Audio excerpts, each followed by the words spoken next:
I am going to read chapter 2 of Because of Winn Dixie. That summer I found Winn Dixie was also the summer me and the preacher moved to Naomi, Florida, so he could be the new preacher at the Open Arms Baptist Church of Naomi. My daddy is a preacher, and he's a good preacher and a nice man, but sometimes it's hard for him to think of him as my daddy because he spends so much time preaching or thinking about preaching or getting ready to preach. And so, in my mind, I think of him as the preacher. Before I was born, he was a missionary in India, and that's how I got my first name, India. But he calls me by my second name, Opal, because that was his mother's name, and he loved her a lot. Anyway, while me and Winn Dixie walked home, I told him how I got my name, and I told him how I had just moved to Naomi.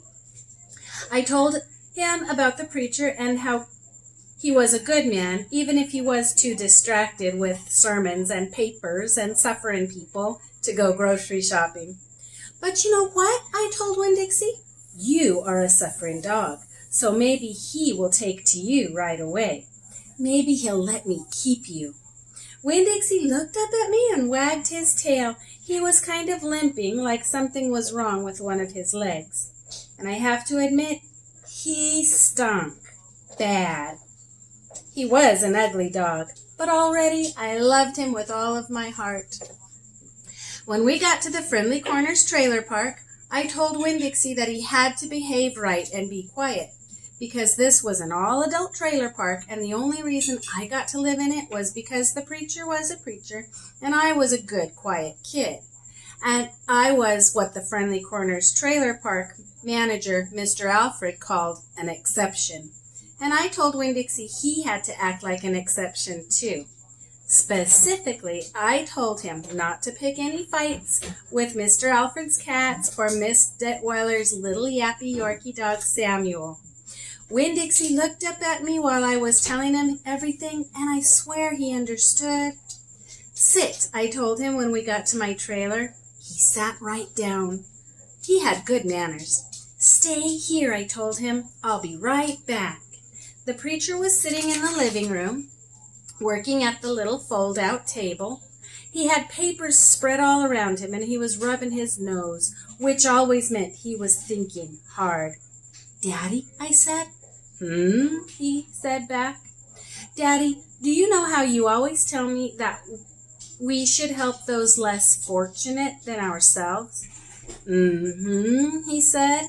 He rubbed his nose and looked around at his papers. Well, I said, I found a less fortunate at the grocery store. Is that right? He said. Yes, sir, I told him. I stared at the preacher really hard. Sometimes he reminded me of a turtle hiding inside its shell, in there thinking about things and not ever sticking his head out into the world. Daddy, I was wondering, could this less fortunate, could he stay with us for a while? Finally, the preacher looked at me. Opal, he said, what are you talking about? I found a dog, I told him, and I want to keep him. No dogs, the preacher said. We've talked about this before. You don't need a dog. I know it, I said. I know I don't need a dog, but this dog needs me. Look, I said. I went to the trailer door and I yelled, Winn Dixie! Winn Dixie's ears shot up in the air, and he grinned and sneezed, and then he came limping up the steps and into the trailer and put his head right in the preacher's lap, right on top of a pile of papers.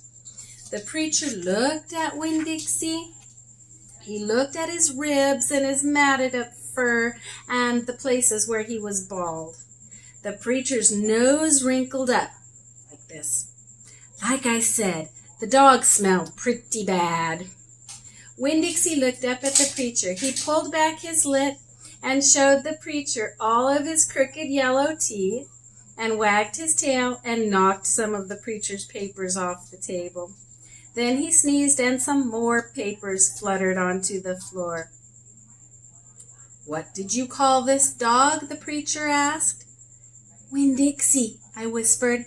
I was afraid to say anything too loud.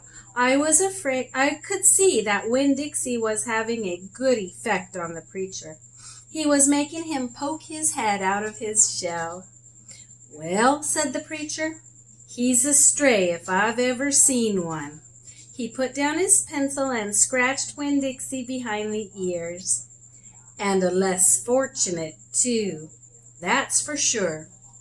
"Are you looking for a home?" the preacher asked, real soft, to Winn Dixie. Winn Dixie wagged his tail. "Well," the preacher said, "I guess you've found one." So the preacher is going to let India Opal keep the dog. At least for now. Next will be chapter 3 on another day.